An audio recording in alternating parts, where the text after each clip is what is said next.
Assalamu alaikum warahmatullahi wabarakatuh. Ashama akkam jirtu hordoftoonni chaanal yuutuubii barsiisaa Jamaal. Keessumaa warreen barattoota kutaa saddeettaffaa taatan baga guyyaa qormaata biyyoolessaa fudhattan guyyaa boruu guyyaa isniinaatiin isin ga'e jecha. Mee qormaata kana qormaata gaarii firii gaarii hundi keessaniifuu firii gaarii isiniif hawwa.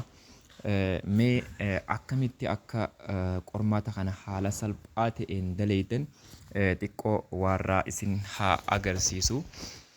Egaa jalqabatti yeroo qormaataa keessan eegaltanitti tokko jettanii gaafa eegaltan waraqaa qormaataa keessan irratti kan jiru waraqaa gaafiirraa yeroo dubbifattanitti waraqaa irratti deebii guuttan yookiin aansar shiitii isa jedhamu irratti filannoon bifa A, B, C, D akkana jee isiniif kennama.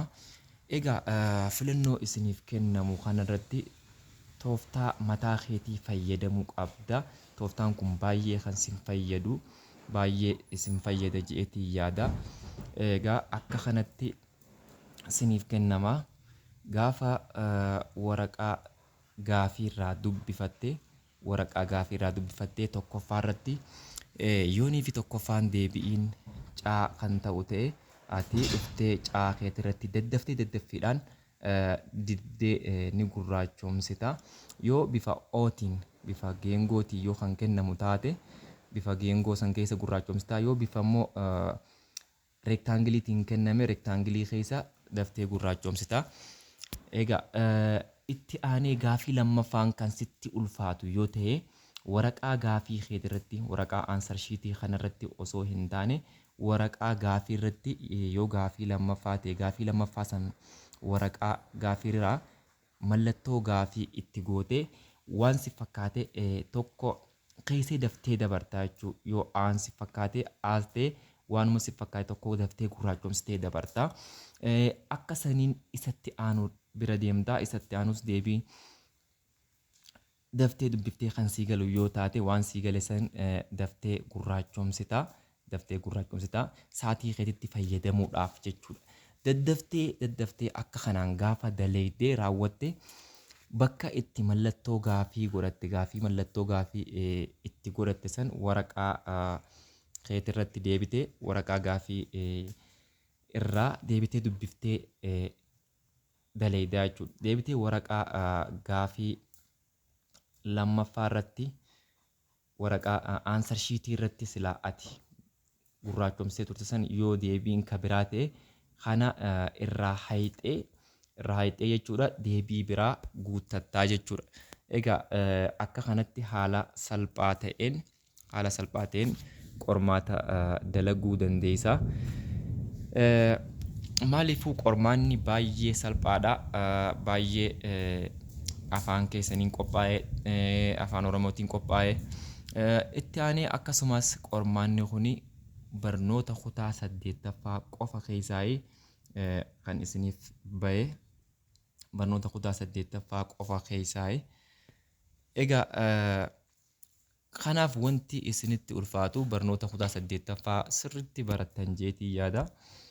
Kanaaf wanni isinitti ulfaatu hin jiru. Akkuma beekamu gaa manneen barnootaa hunda jiran keessatti manneen barnootaa duraan irra barachaa turtan irra osoo hin taane manneen barnootaa biraarra deemtanii haaskuul isin geessanii bakkuma hundaa'u achitti qoramaa akka qormaataaf qophaa'aa jirtan beekamaadha. Egaa wanni isin beekuu qabdan barsiisonni illee barsiisota isin barsiisee miti barsiisota biraati. Baay'een keessan achitti qophootanii jirtanii. Waan tokko wanni sodaattan hin jiru. Barsiisonnis barsiisotuma keessanii egaa obboleeyyanuma keessanii haadhaaf abbaa keessanii waan tokkollee sodaachuu hin qabdanii. Jalqaba irratti garuu wanni isin godhuu qabdan bifa haala bareedaa amala bareedhaan barsiisotatti dhiyaachuu yookiin barsiisota keessan mufachiisuu hin qabdanii. Amala gaarii qabaachuu qabdan barataan barataadhaaf akkasuma barsiisaa keessaniif hunda barsiisaa isin qoruutiif kabaja gaarii waan inni isiniin jee tole jechuu malee maaliif akkana maaliif akkasin ta'u akkasii mirga kiyyaa jechuu osoo hin taane bifa polite yookiin amala qabeessaan itti dhiyaatanii barsiisaan isiniif gadde yookiin wanni barsiisaa garaa isinitti jabeessu yookiin barsiisaan akka tarkaanfii isinirra fudhatu taasisuus hin jiru jechuudha. Yommuu bifa dheekkamsaa bifa barsiisaa dafaruu maalii amala akkasii yaannaan barsiisaan tarkaanfii isinirra fudhatee isinirra mallatteessuu danda'a. Kanaaf garuu isinirra mallatteessii jennaan isin bakka qormaata san dhabuu ni mala jechuudha yookiin kufuu dandeessa. Kanaaf amala gaarii haala gaarii yoo qabaattan wanti isinitti ulfaatu hin jiru jechuudha.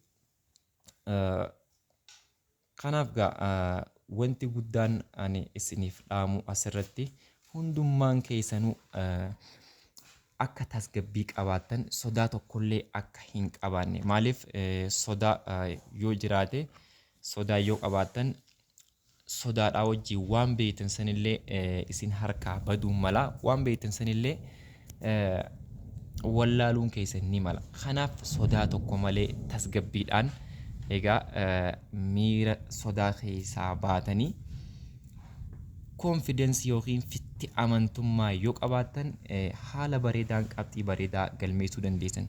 Wanti haaraa wanti isin hin beekne ni dhufa jedhee yaaduu hin dhufuusi. Kanaaf wanti isin godhuu qabdan waanuma isin beektantu isiniif dhufa waan ta'eef tasgabbii qabaachuu hunda duratti waan mataa keetii waan beektu ofii keetitti amantee ofii keetiif dalagachuudha. Kan kanarraa hafe wanti guddaan isaanuu mana barumsaa haaskuulitti akka qoramtanitti walitti isin qabuun isaanii akka hanni dhabamuuf akka barataan taa'ee hin qayyabanne barataan barnoota isaatti irratti jabaa hin taane kan baratus bu'aa hin buufne calalamee akka hafuuf yookiin calalamee akka keessaa ba'uuf yookiin barataan cimaan bu'aa mataa isaatiif biyyaaf buusuu danda'u akka inni oomishamuuf. Kanaaf hundummaan keessan barataan kutaa 8 geessan barataa dadhabaa ni jira jedhee hin yaadu. Egaa sababaa tokko tokkoon waan tokko tokko isin jala darbuudhaan egaa barnoota wal duraa wal duuba jiraachuun ni mala. Kanaaf namni hordofe abbaan fedheewu jabaa ta'aa isinis jaboodha jeetiin isin yaada. Jabaadhaa carraa gaarii isiniif haa ta'uu isiniif haa milkaa'u hundi keessanuu qabxii gaarii akka galmeessitan du'aa isiniif goona rabbi isin haa milkeessu. Jabaadhaa dhumarratti immoo wantiin isiniif dhaamu keessumaa warreen chaanaalii kanaaf miseensa taatan waggaa dhufu yoo rabbi jedhee barnoota kutaa 9ffaa kan sirna barnoota haaraan qophaa'aa jiru innis qophaa'ee jira waan ta'eef isarratti kaniin isin qopheessu ta'a. Yoo isiniif dandame yeroo gannaa iribtii keessanitti illee anis kaniin gadhiisu ta'a isinillee seentanii hordofuu ni dandeessan jeetii yaada.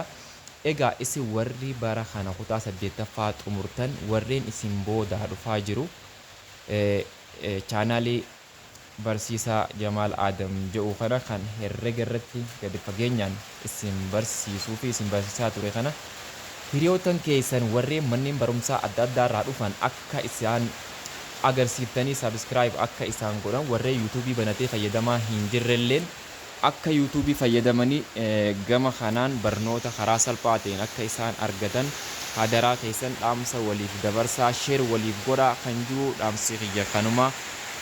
Galatoomaa nagaan naaf jiraadhaa carraa gaarii isiniif haa milkaa'u nagaan naaf turaa nagaa.